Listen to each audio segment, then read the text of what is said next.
Hey, this is Steve in Dallas, Texas. It's Saturday morning, my friend, and you are listening to Life Talk.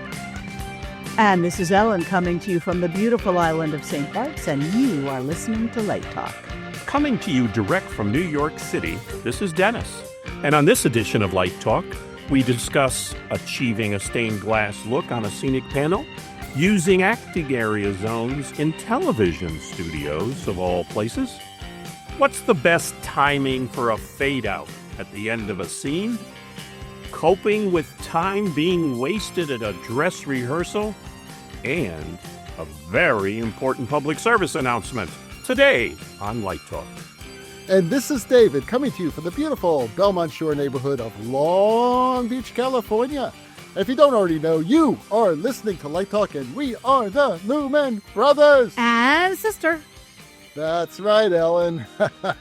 Welcome, everyone, to episode 440. And Dennis, welcome back from your vacation. Thank you. Hopefully you had a great time away. You know, a lot of fun was had. It was the museum tour. We had some family in from out of town, and we took them up to Newport and then went down points east to Philadelphia and Washington. You know, it's funny. One of the places we visited was the U.S. Constitution Center Museum in Philadelphia, which is about 10, 15 years old. It's a fabulous museum. I've done 2 presidential debates there and 3 town halls that were broadcast on networks. I have never, however, seen the actual museum and its holdings. And my family couldn't believe that. And I'm sure you all experience the same thing. You go out of town on a job, you're doing a job, you never get to see much of the town you're in. It's a very strange thing. However, because when you were on vacation, David, and you experienced some lighting injustices, shall we say, on the cruise ship, I'm not that guy that normally goes and sees a show or sees something and says, "Oh my God, what were they thinking?" or "That lighting is terrible." But inspired by you, I really kind of fell into the critic role. One of the things we did on vacation, I took the family to see the Hugh Jackman show at Radio City Music Hall. Incredible show. I mean, The man, his rapport with the audience is unmatched. The production was massive, huge orchestra, bunch of backup singers, bunch of dancers, projections all over, and of course, Radio City Music Hall was a show in and of itself. However, and I don't want to be too critical of the lighting because the designer who I couldn't find out who did it. There were no programs, and I asked a few friends, and they didn't know. I thought missed the boat a few times, and that bothered me. For example, there were times where Jackman he was in follow spots all the time, but he'd have his dancers dancing on the stage, and there were incredible LED video mag screens on left and right that you watched the show from. The dancers were in the dark, so we didn't really see how wonderful they were and how much they were doing and contributing. Similarly, when the backup singers were supporting the cameras, which, you know, they were shooting the whole show for the video mag, the singers would be in the dark. And I thought, wow, why are all these people in the dark?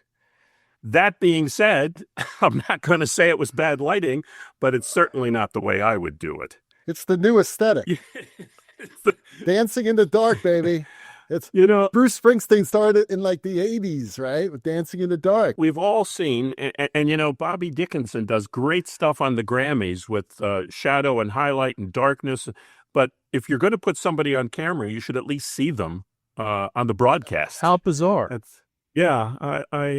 Again, I don't want to be overly critical because who knows, the designer could have been a student of mine or could be a friend of Light Talk. The way I look at it is that this designer is working in Radio City Music Hall and I'm not. What time did the curtain go up? 8:00? So, you know, caught he or she by surprise at 7:15 when they walked in and said, "Oh, the cameras are here." It's funny. The show started exactly at 8 o'clock and nonstop till 10 o'clock. No intermission, no break. It's unbelievable. That's how I love it. That's how it should be done. In and out. That's how it should be done. And he even said when he started the show, here's what we're going to do tonight. This is what's going to happen. Here's a rundown of all the songs I'm going to do. And they put a big projection on the back wall of everything he was going to do. Then a few times during the night, he'd say, by the way, just to recap where we are, here's what we've done so far. And we're right on time. So the images were iMag of Hugh, or it was something else? On the background screen, the big screen that they use at Radio City, that was all graphics and various art and sometimes scenes from movies he did. It was all a graphic to augment the content of the show and the songs he was singing.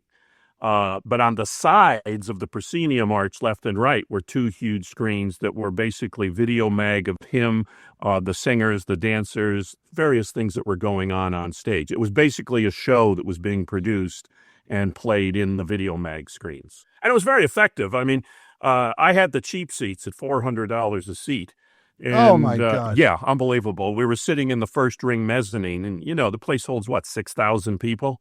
The front center seats were like 600. And I said to my wife, I said, nah, I'm not going to buy 6 seats at $600 a seat. But, when you're sitting that far back, the video mag helps a lot. And granted, you're watching the whole show, but you should see all of the elements. And although the camera work and the direction seemed to be very, very professional and well done, too often shots were taken of people on stage in the dark. And at least in my business, that's a bad thing. Yeah, but the iMag looked great, right? It really did. Yeah, I'll tell you. So then that's what they're shooting video for. You know that. I know. Because if you're more than 30 rows back, you're watching iMag anyway. That is correct. So, I mean, just looking at Taylor Swift concerts, all these big arena concerts, you can't see them on stage. I know. They're tiny and they're not lit that brightly because they're balancing everything for camera, for the iMag screens, for the other 40,000 people who are watching it. That was what was so wonderful about U2 at Sphere in Las Vegas, was that the iMag and the way they were looking at the camera, you felt like they were looking right at you no matter what seat you were in. That's pretty cool. Speaking of Sphere, have you seen the coming attraction videos of the new Wizard of Oz show? Yeah, it looks fabulous. Awesome. Yeah. It looks amazing. So Lori said, we're going to go see that. I said, okay, this looks great to me. So it does look fantastic. Anyway, wrapping up my vacation ranting. I thought you'd done it already. We got to move on. Let's go. Wrap it up. Go ahead. You know how when you go to the family house and you look at slides from the vacation? That's what we're doing. Anyway, I posted a photo on the Light Talk page on Facebook. Everybody can look at, but one of the museums that I went to is the Museum of the Bible in D.C., a brand new place, and it's pretty spectacular. Although the lighting, extensive use of gobos, shall we say. And I posted a photo on our webpage, and it'll accompany the show when you sign it on. But people should look at it and say, wow, were they really necessary? I feel like every time I work with a new director, there's that awkward moment over coffee, and they say things like, you're not using gobos, are you? I mean, they can be overused every now and then. Oh, Steve, you couldn't believe. I mean, if there was one gobo, there were 4,221. It was unbelievable. But you know what? Texture is a good thing. Extensive use of gobos, not so good. Not so good. All right, well, let's get started. We have some news today. And, big news, actually, and everybody's talking about it on the internet, is that Nemeshek has announced their new Vectorworks pricing program. And everybody's freaking out over this because they're going to a true subscription format. Much like Adobe's gone through and Microsoft and a lot of other companies are doing subscriptions now, instead of you just buying the program and then updating it, with new updates. You're now paying a monthly subscription price or a yearly subscription price. And they usually take some money off if you do it by year. But their new pricing means that over a year, it's going to cost you about $1,500 to get Vectorworks Spotlight. And, we could talk about the pros and cons of the whole thing, which we are going to talk about a little bit later in our Let's Talk About segment. It's interesting. It's very interesting. I can see both sides of the view here. So we're going to talk a little bit about that a little later on. So let's get started. Ellen, you have our first question of the day. Well, speaking of Gobos, Drew from Salt Lake City asks, if I don't have access to stained glass Gobos, how can I create a stained glass look on a large flown-in window on the set? The window is covered with parchment paper, so you can throw color on it from behind. So designers, let's see, what would you do to create a multicolored faux stained glass look on such a window? There's no such thing as not having access to Gobos to start off with. I mean, for the past 55 years, if I couldn't get a Gobo immediately, I would just make it, pie plates, Reynolds wrap, whatever, and the LEDs that we have now, I will routinely print something up on acetate and throw that in as a Gobo. So it's relatively easy to get a Gobo or a go-between, something that's going to change the beam of light before it hits the surface of the intended subject or object. But he could have taken a pie plate or something and cut out a rudimentary stained glass Gobo to put in the pattern holder of the fixture. And then colored it, with like split gel, which is a very simple thing to do in the color frame holder on the front of the light. You're not going to get perfectly crisp images of color, but you get a colored breakup that would carry through the theme of the stained glass. Or if it's an LED fixture, and I've done this in the past, or having worked with Pani projectors many times over the years, I just take glass and paint it myself and stick that into the gate of the Lico. And the LEDs allow you to do just about anything because of the lack of heat that's produced. At least that's stuff that I've done. What would you do, David? You're Mr. Opera. Well, a lot depends on how realistic this window needs to look. Or, can it be stylized? Can it be more of an expressionistic look of the stained glass type of pattern? Is it just more important the colors there? Or is it more important that you actually see the window mullions and, and all that stuff and the etchings and that? If it's a parchment paper thing or any type of translucent material, that of course will not hide, that will hide the light source. It's got to be an RP type screen or material so that you don't see the source behind it. If you can go with a more abstract look, one of the things I have done before is I've taken like a Source 4 LED and I've taken the lens barrel out of it so that you have the dots that are projected. And because it's projecting on some sort of a matte type of finish, it will, be able to blur the colors a bit. So you have a very sort of atmospheric, flowing type of color thing. You could put a frost in front of it, some sort of a diffusion if you need a little more or less or whatever. That's the simplest way of doing it. The other way of doing it is just to create a light box.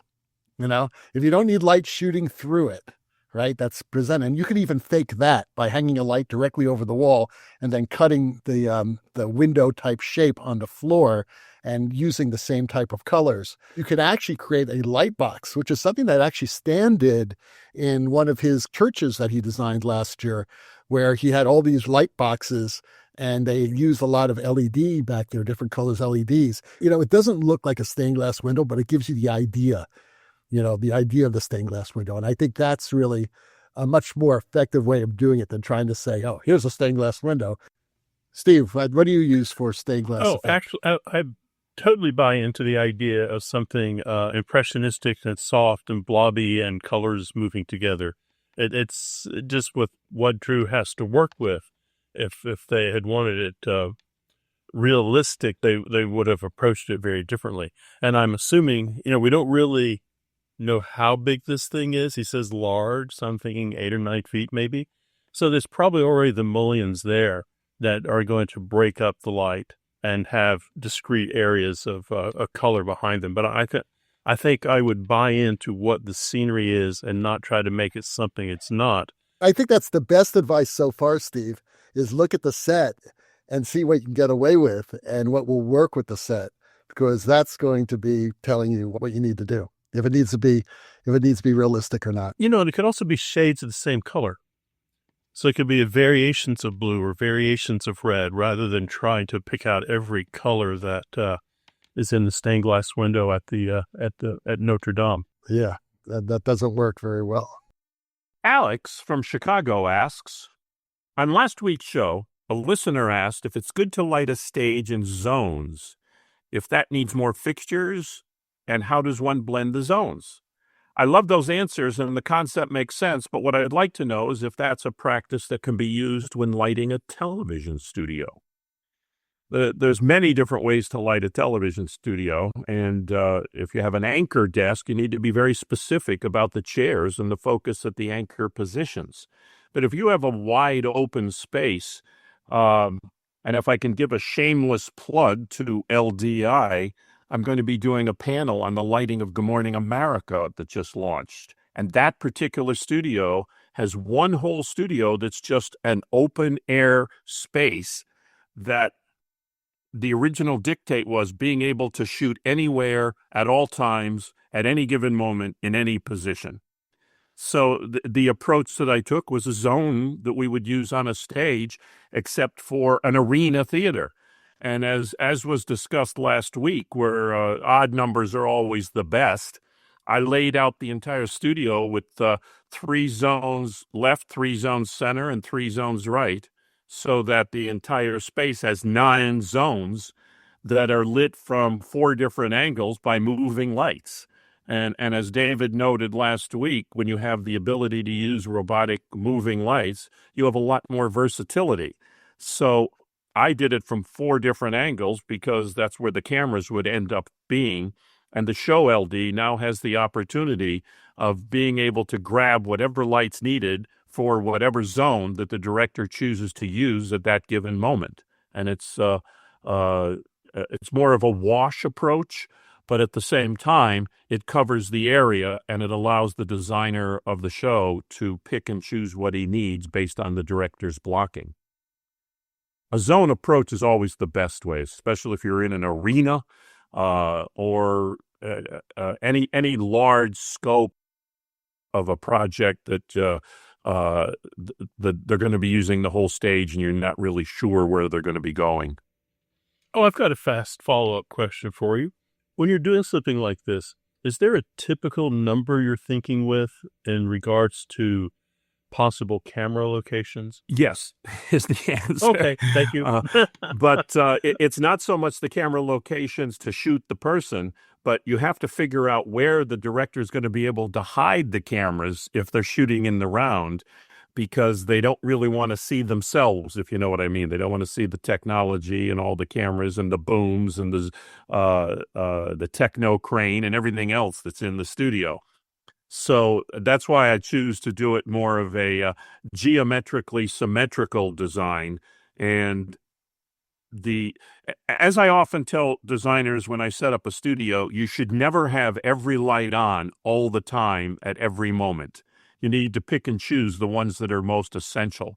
So if there's cameras that are in a 2 o'clock position on a clock face circle, then you don't want the lights from that opposite angle to be on because you're lighting from the camera angle. And that's why the zones work very well, because they're a circle that you encircle the action with the light. Well, our next question is from Chloe in Phoenix, who asks, whenever I read a script, the end of each act's stage direction says either blackout or fade to black. How long should the count be for each? Well, I say, who cares what the playwright says? You know what I mean? It just depends on how you're doing the show. Because maybe the blackout is not a blackout. Maybe it's a fade to black in like 7 seconds. Or maybe a fade is a blackout, like a bump out. Maybe it's a delay. Who knows? Because it all depends on what you're doing in the theater at that moment for the end of that piece and what you want to say. And this is really interesting because It's kind of like jazz because sometimes you think, this is going to be a blackout. But then when you watch it in rehearsal, you say, wait a second, that director has this moment here. And wouldn't it be great to do like a fade to an iris to one of the characters, then have that go out in like 2 seconds? And this is what I see a lot when I'm watching rehearsals. The director and I could talk about, well, that's not a blackout. It's probably going to be some sort of irisin, or it's going to, be a button, and then it'll get a fade to something else. But once the director's in the rehearsal studio and they're playing with the actors and the singers and things evolve, that's why it's so important as a lighting designer that you're in rehearsal, because this is when you get to see really what the timing of the cues are going to be. And this is when you're going to come up with ideas, because, hey, we were talking about maybe doing like a fade to a focus point, but maybe that should just be a full fade in like 7 seconds, because I saw something that you were doing in rehearsal to do that. And I think that would be more effective. And you have something to talk about and evolve so that when you go into the theater and you start lighting the show, you know exactly what you're going to be doing. So by that time, you should know. So when the playwright's writing this, or the librettist or the composer or whatever, it's easy in music. It's usually the music will tell you what's going on, whether it's a blackout, fade to black, or it's crescendo of some sort build. But usually when they're doing it for the first time, they're thinking about how they want to see it. But unless you're Samuel Beckett and you have this amazing amount of control of how shows are done, whoever's directing it is going to do it however they want to do it. And that's the way it should be. And that's the beauty of theater. What do you guys think? Oh, I was going to say it depends whether the playwright is dead or alive. So that's even better. Hopefully they're dead. I would say that. You can't trust a playwright. They've got to say something. It's like when you open the script, the first thing it says is lights up. So lights up. Yeah. And at the end of the play, it's blackout. It ends. Blackout. Yeah, David nailed it. It's about what you and the director are trying to achieve. Where are you trying to build selective focus? Is it, is the slow fade because we want to see the action of the actor on stage and pull down to that person? Is it a fast snap to black when someone says off with his head and it's a dramatic moment? Though off with his head could be a slow fade too. It's whatever you're trying to achieve. Or how many hours you want to wait for Godot. Well, also, you've got a computer in front of you. You can say, let's look at it in 1 second, 2 seconds, 3 seconds, 4 seconds, That's 100 right. Let's seconds. try it again. It's not like you're building the set or building costumes. It's as flexible as you want it to be. And also, you're going to find it might change over the rehearsal process as the actor changes, as the scene gets faster or the scene gets slower or the scene becomes more tense.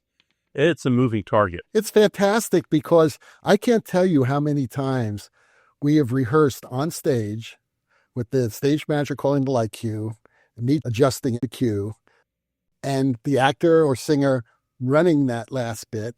It could be you're going to move the spot where the cue's called, or maybe you're going to lengthen it, or you're going to have it go from 100% to 70% in 3 seconds, and then from 70% to 30% in 8 seconds, and then from 30% out in 2 seconds. All this stuff happens. It's amazing. You have the technology to do this. And this is where the great lighting artists really shine. Like Hal Binkley was brilliant when it came to this, when doing buttons and things like that. And it wasn't just everything fades out in 7. No, there could be 3 or 4, 5, 6 parts to a cue in a 7-second cue. So that's the great thing about it. You have the Gobos starting to spin slower, in a different count, while, everything is going down to a blue and then it all follows out. It's just amazing what you can do. So understand the technology and understand how you can create art with that technology instead of just saying, okay, take everything the 0, record this cue 5 times 3. You also said something that sometimes slips through the cracks. It's working with a good stage manager. And the stage manager says, I know it's a 10 count and I know what you want it to happen. And they've changed something. If I call it here, I think the light will break where you always wanted it to break. So, I think listening to your stage manager also and trying it, and who's more familiar with the show than they are? Jumping off what David was saying with the way Hal Binkley cues to a blackout, the lighting tells a story, and that story at the end of the scene needs to totally support whatever the concept and mood at that particular time is. I mean, let's face it, there's nothing more potent than a blackout where you're taking an entire theater into the dark, or in a film or in a TV show, and someone's sitting in their living room and all of a sudden the screen goes black. So how you decide, you need to design the black just as much as you've designed the light. And I agree wholeheartedly, especially when I'm doing dance shows, David. I do buttons, and I always like an exclamation point before the final blackout. And that helps support and augment whatever that tone was at the very end. And the blackout it can be jarring, or it could be fluid, or it could be happy. It could be a lot of things, And I think when Steve says, the playwright just says, yeah, bring up the lights at the beginning, take them out. They're relying on designers, artists who know how to shape the light and the blackness on the stage at that moment. Now, talking about powerful blackouts, brothers and sister, what was the most powerful blackout you have seen in your life, specifically? And it could be it could be theater, it could be opera, it could be television, it could be movies. What was the most powerful blackout? And probably the one I have in mind, I think a lot of people would agree with. But do you have anything off the top of your heads? Off the top of my head right now, I don't. Although recently, when we were talking about the Good Morning America launch in a new studio, when they shut down the old studio a couple months ago, the last cut of the show had the whole cast on stage, and the director announced over the studio, okay, that's a wrap. And the show lighting designer shut the lights out in the studio, and the whole thing went to black. And they stayed in that for about 3 or 4 seconds before going to a commercial. That's awesome. And that's a neat thing to do. And again, it's designing the blackout as well as the light. I saw a really great dance based on the Rite of Spring. It was called The Hunt. And I can't think of the choreographer's name off the top of my head. It'll come to me in the middle of the night. I'll sit in bed and scream it out. But I thought what was so great at the very end of it, and this was all with moving lights, and there was some tracking involved. So, we give credit to a technology. The blackout always came when he was at the height of a leap. He was a good 3 or 4 feet off the floor, just exploding into the air, and that's when the blackout came. And you never see him land. So that was a jaw dropper. And of course, I've seen some wonderful blackouts at Cirque also. Okay, I have 2. One of my favorite blackouts was at the end of the Broadway musical The Wiz, when Dorothy is surrounded by the Scarecrow, the Tin Man, and the Lion, and she's saying goodbye. She's singing this amazing song. And slowly, as the song proceeds, the other characters start moving back into the dark. And the light is irising in slowly, and they just walk and disappear while she's singing the song. And then it slowly irises in, the follow spots iris in, to finally, the only thing that you see lit is like maybe half her body. And everything else, she's in a void. She's totally in a void. Everything's faded away. And then suddenly, at the climax of the song, the lights just change, and this incredible side light comes from in one, shooting all the way across. She turns stage right, and you see Toto, who's been released by some stagehand stage right, and runs as fast as Toto can and jumps about 10 feet into Dorothy's arms. Blackout. Oh, that's a good one. That's a good one. That was absolutely brilliant. Okay, but the one I think is the most powerful that most of the world saw was the very last scene in The Sopranos. Bingo. You're right. Don't Stop Believin', right? The Journey song. And it's playing in the background, and he's with the family, and suddenly you hear the bells, and then you see Tony's face, and it goes to black. Everything goes to black. Sound, everything. I thought I lost the cable signal until I realized that was intentional, because you were basically 15 to 20 seconds in black. Absolutely brilliant. You are listening to Light Talk. Today, Light Talk is sponsored by... This is a public service announcement from No More 10 out of 12s. The American theater stands for a broad range of artistic endeavors, including the creation of plays reflecting the common people and the American experience. the fostering of diverse voices, a celebration of artistic excellence through the Tony Awards.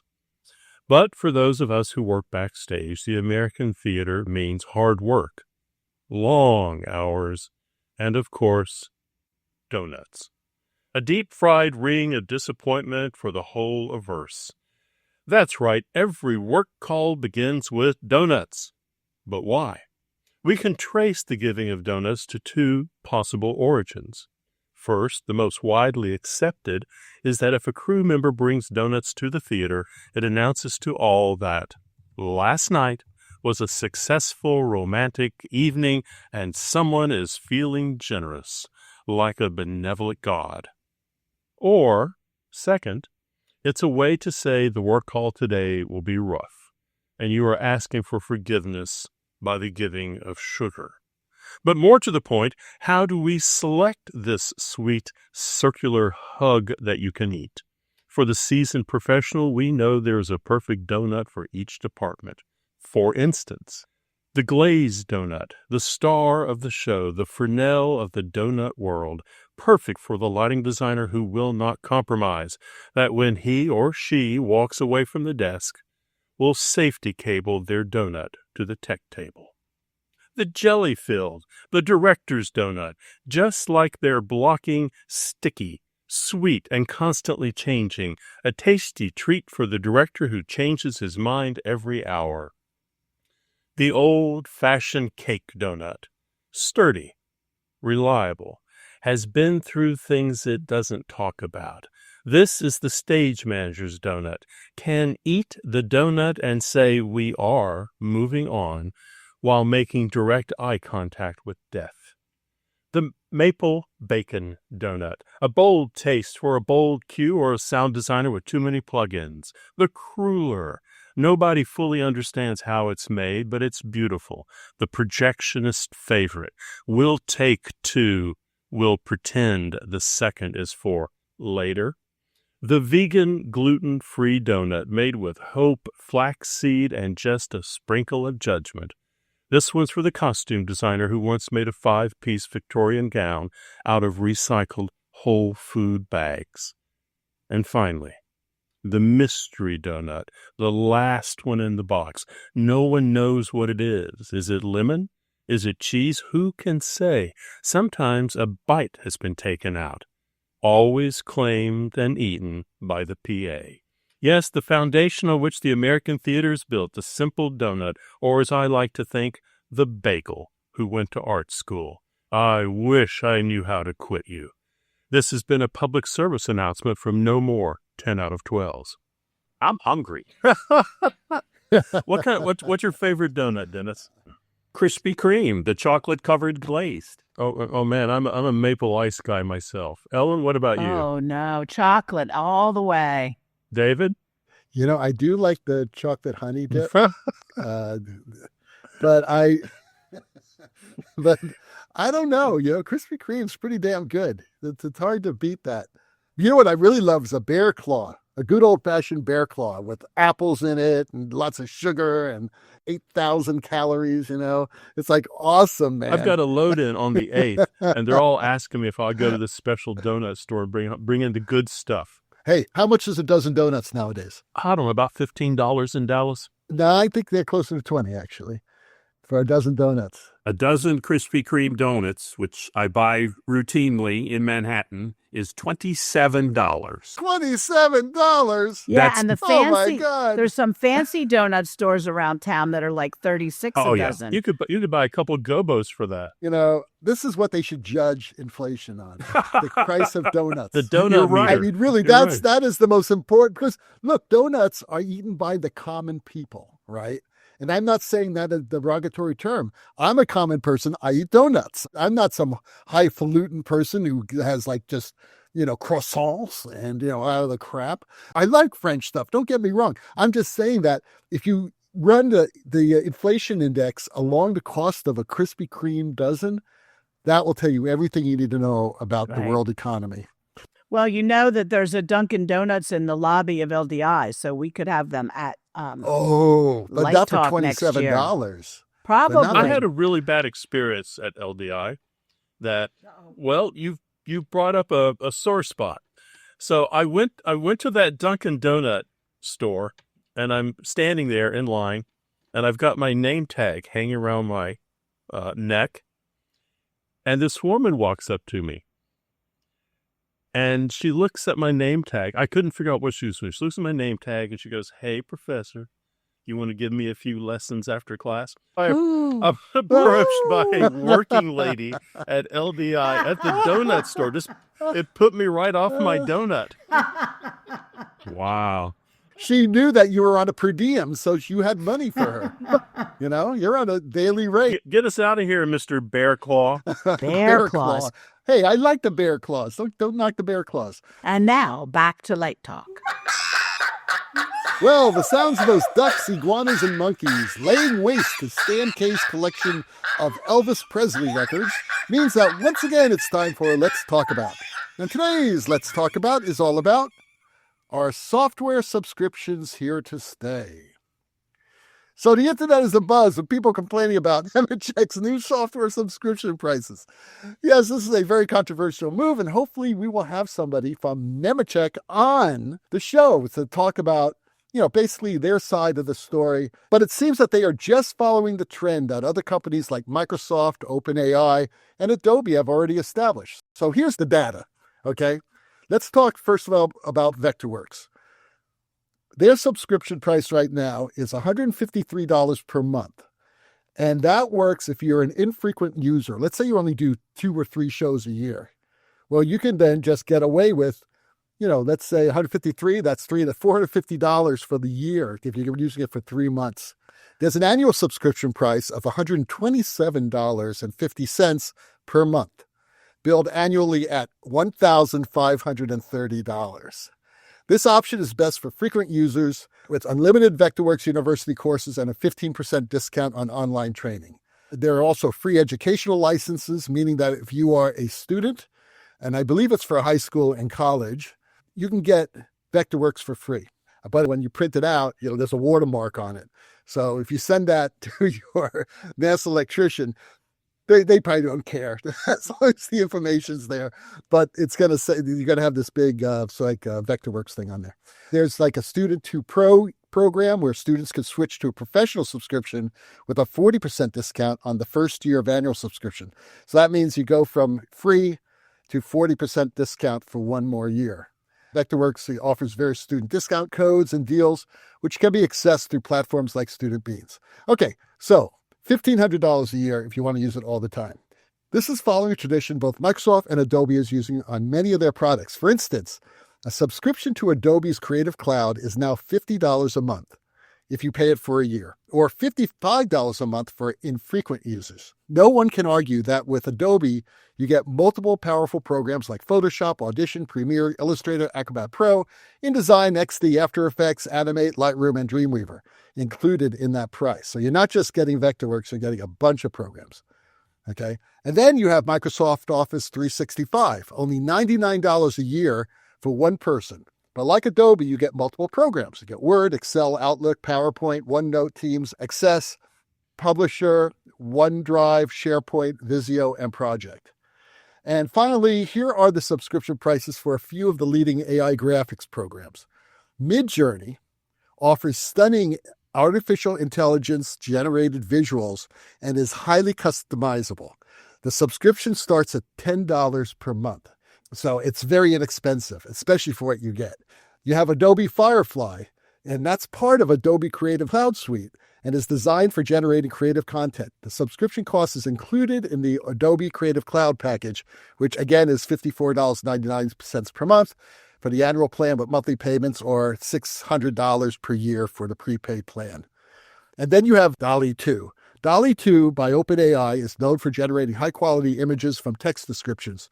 The subscription cost varies based on usage, but it typically starts at $15 a month. Now, all this is a lot less expensive than Vectorworks. And understand that Vectorworks has competition. So all these 3D drafting programs are relatively expensive compared to other programs that are being run in subscription. So what do you all think? Is this a sustainable pricing strategy for an industry where most of the designers are struggling to survive?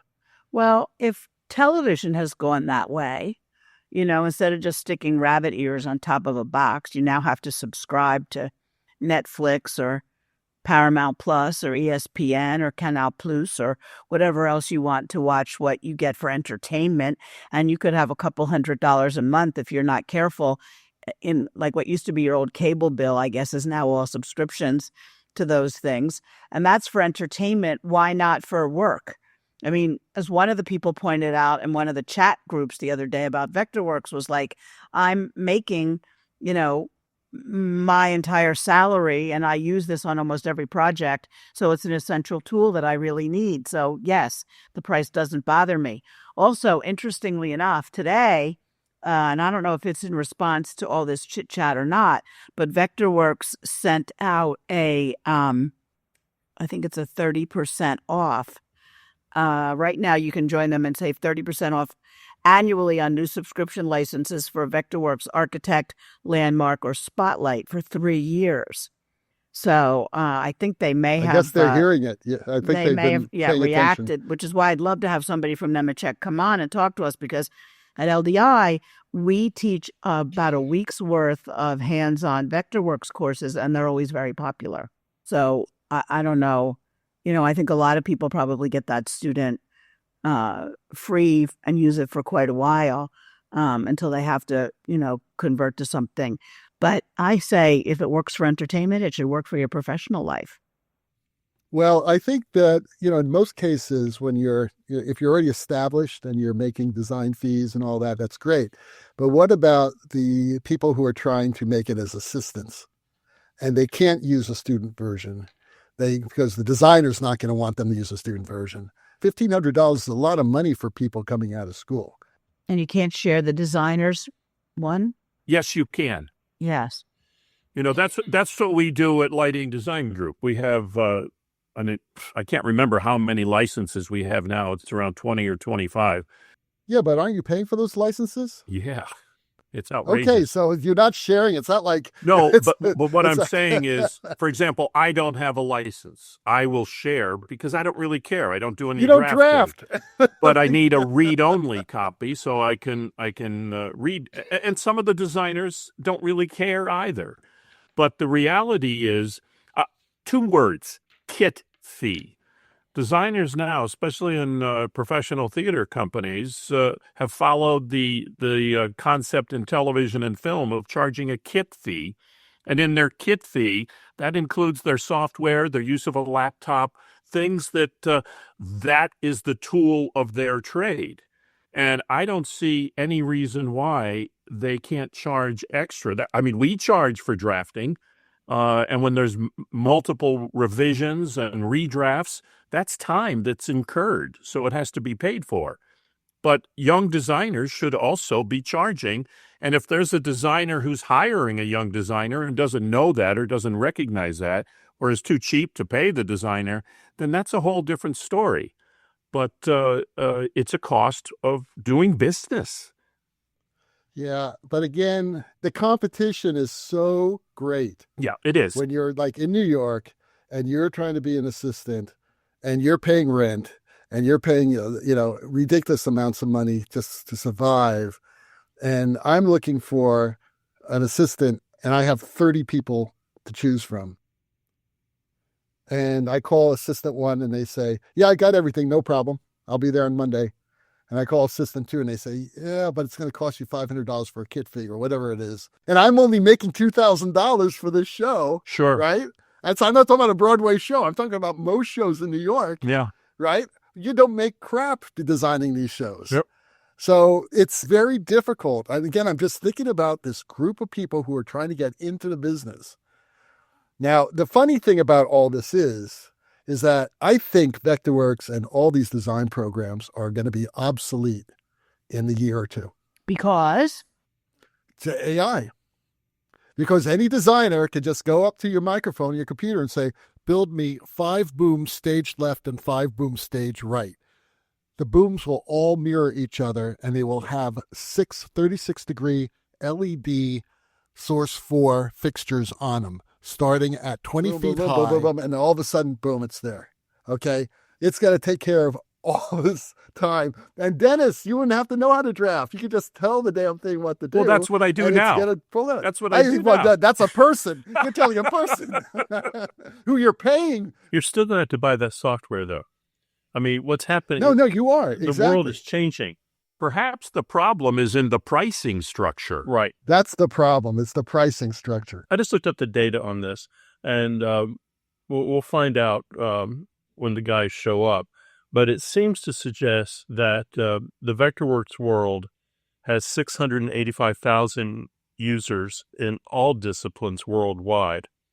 AutoCAD has millions upon millions of users. So there is, you're trying to recoup all that money you put into research and time and development. They may have topped out. They may simply have topped out at the cost that they can charge for this product.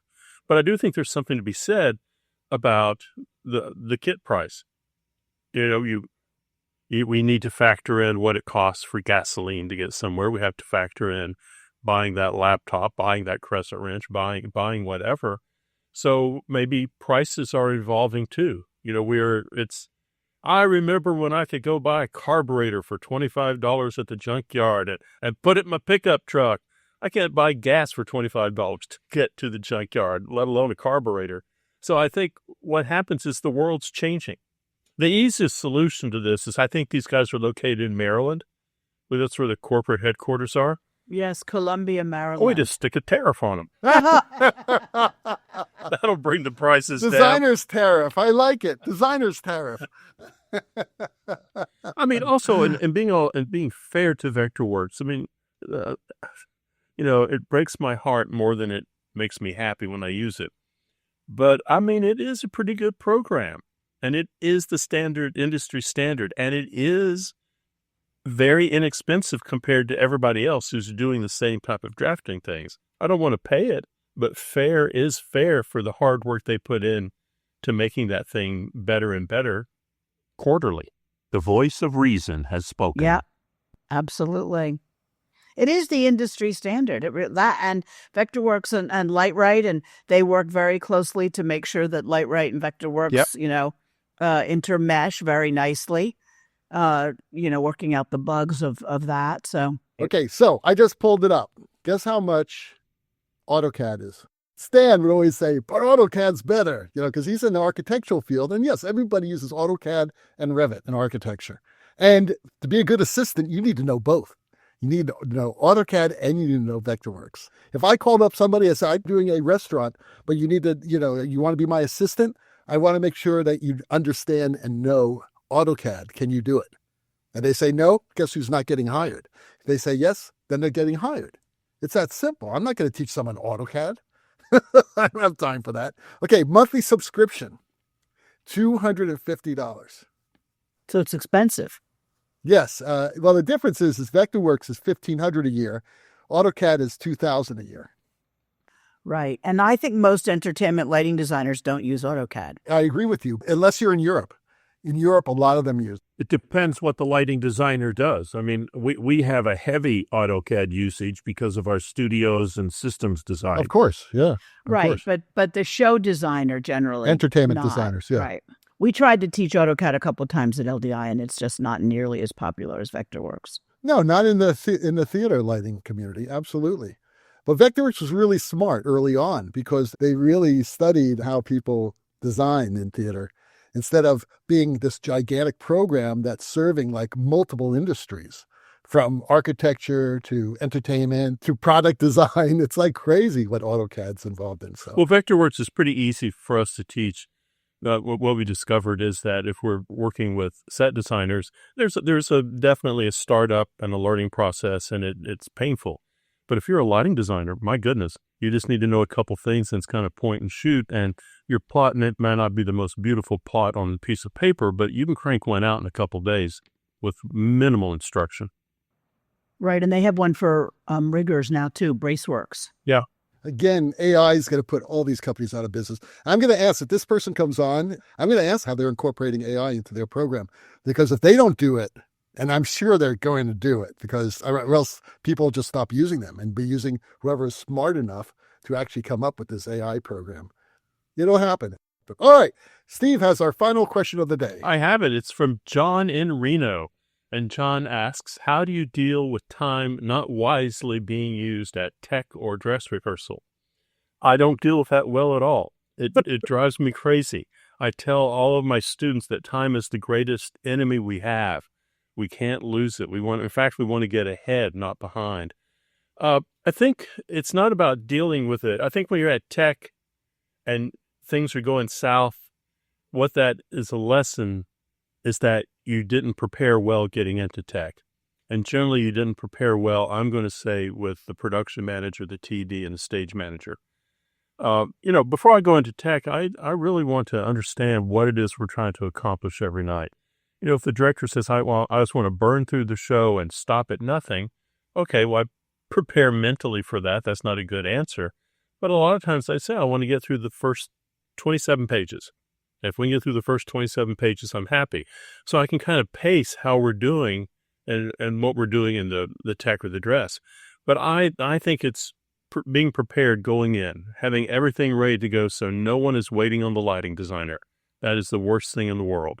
And every time something comes to a stop, which it will, because you have costumes and scenery and actors and props and projection, as a lighting designer, you need to learn to work over all that stuff and keep pushing your project forward while people have given you time to do it and be ready to go. I don't know, David, you waste a lot of time at tech? I can't improve on anything you just said, so I'm going to pass. Okay. This is brilliant. That's exactly what you do. You just be prepared. And flexible. Be flexible, too. You gotta be flexible. That's a key word, flexible. Right. Yeah, Dennis lives in that world with all those robotic cameras running around crushing people. Crushing people. It's going to stop. Don't worry. Robots are going to kill us. I'm telling you guys. I've got two sides of AI. I love AI and I hate AI. They're going to kill us. We've seen it happen already. It's happening. It's terrible. One of the little tidbits of info, though, we should pass on to students is it's important that the rehearsal, it doesn't come to a grinding halt because of you. Because if the director or producer or somebody says, okay, we're going to have to wait 5 minutes or 10 minutes because lighting isn't ready, oh, man, you don't want to be that person. People back away from you like you're a leper. And it's all bad and goes downhill from there. That's rough when your assistant moves a couple chairs over from you. That's when the assistant deserts you. They're moving toward the assistant director saying, I'm not going to be like this guy. That's a damn sure. Oh, That's God. Funny. That's funny. Okay, well, the rocking sounds of the Luminoids tell us that once again you spent another morning listening to Light Talk.